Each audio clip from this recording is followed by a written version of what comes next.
ओम नमः शिवाय, हर हर महादेव, जय शिव शंभो। दोस्तों, आप सभी का चैनल में बहुत स्वागत है। आपकी बुद्धि किस व्यक्ति ने बांध दी है? आपका किसी काम को करने में मन नहीं लगता, आपका दिमाग कुछ भी चीज़ें सोच नहीं पा रहा है, बस वो एक ही जगह, एक ही नकारात्मकता में बहुत डूबा हुआ है। उसे बहुत डर लग रहा है, उसे बहुत भय लग रहा है। मन किसी भी काम को करने में बिल्कुल भी नहीं लग रहा है। हम थोड़ा तो कोशिश कर रहे हैं, एकदम हम शून्य हो चुके हैं। जो चीज़ें बहुत बेहतर लगती थी अब वो ख़राब लगने लगी है। ऐसा लगता है कि किसी चीज़ से हमारा मन उठ गया है, कुछ नकारात्मक, कुछ बुरा हमारे दिमाग में चल रहा है।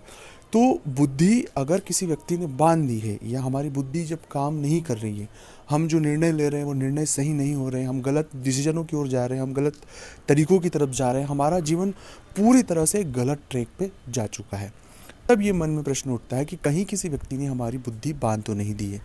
अगर किसी ने आपकी बुद्धि बांध दी है तो उसे समझने की आवश्यकता है। उसके लिए क्या संकेत है, इस वीडियो में हम वो तो बात करेंगे इसी।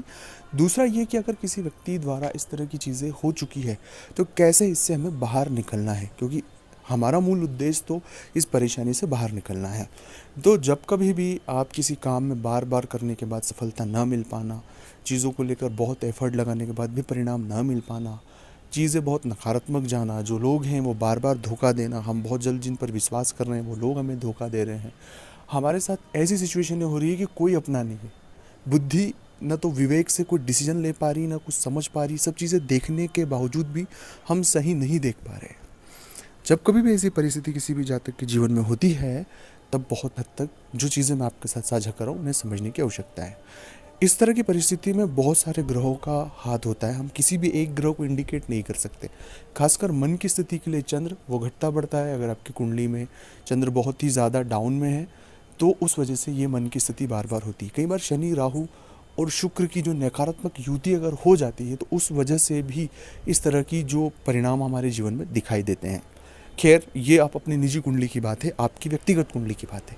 पर अगर ऐसी परिस्थितियाँ आपके साथ हैं और आप इससे बाहर निकलना चाहते हैं तो कुछ तरीके आपके साथ साझा मैं कर रहा हूँ, उन्हें बहुत बारीकी से आप समझ लें। आपसे एक निवेदन है कि अभी तक आपने चैनल को सब्सक्राइब नहीं किया तो प्लीज़ आप सब्सक्राइब करें। कमेंट्स में भोलेनाथ का नाम लिखें। अगर आप चाहते हैं अपनी कुंडली का विश्लेषण हमसे करवाना, मतलब इस तरह की स्थिति अगर आपके साथ है तो आप एक बार हमसे कंसल्ट भी कर सकते हो। उसका फीस और शुल्क लागू है दोस्तों। जो आप हमसे आपकी मदद हो पाएगी ज़रूर आपकी करेंगे। ऐसी परिस्थिति है तो आपको 2-4 चीज़ों पर फोकस करना है। सबसे पहली बात है, 2 से 3 घंटे आपको मौन रहना, मौन व्रत शुरू करना होगा। मौन व्रत करने का तरीका ऐसा है कि आप अपने शांत होकर अपने गुरु मंत्र का जप करें। नहीं है गुरु मंत्र तो नमः शिवाय, नमः शिवाय, नमः शिवाय का मन में जाप करें और पूरा ध्यान अपने नमः शिवाय के जप पर होना चाहिए। इस तरह की परिस्थिति जब आप 7 दिन तक करेंगे तो 8वें दिन से आपको बहुत सारी चीज़ें खुद को स्वतः ही समझ आएगी। दूसरा प्रयोग आपको ये करना है कि आप बजरंग बाण का पाठ करें, क्योंकि कहीं ना कहीं हमारे इर्द गिर्द एक नकारात्मक ऊर्जा हमने खुद ने क्रिएट करके रखी है। जब हमें सफलता नहीं मिलती तो हम खुद बहुत नेगेटिव हो जाती। हम खुद एक एनर्जी का हब है, तो नेगेटिव एनर्जी अगर हम प्रोड्यूस करेंगे तो इर्द गिर्द हमारे ही होगी। इसलिए जितना हो सके बजरंग बाण का पाठ करें। सुबह 2 बार करें, शाम को 2 बार करें, उससे बहुत फ़ायदा होगा। और तीसरा और सबसे महत्वपूर्ण है कि जितने हो सके पेड़ लगाने की कोशिश करें। आप प्रण ले लें कि मैं 5 पेड़ लगाऊंगा, 10 पेड़ लगाऊंगा, 100 पेड़ लगाऊंगा। तो आप जितने पेड़ लगाने का प्रण करेंगे और उन्हें लगाने की कोशिश करेंगे, उससे भी आपको बहुत इम्पैक्ट मिलेगा। चौथा प्रयोग यह भी महत्वपूर्ण है कि जो दिव्यांग है या उनका आश्रम हो या कोई दिव्यांग व्यक्ति हो, उनकी आप मदद करें। और रही बात बुद्धि, आपकी कोई व्यक्ति बुद्धि नहीं बांध सकता।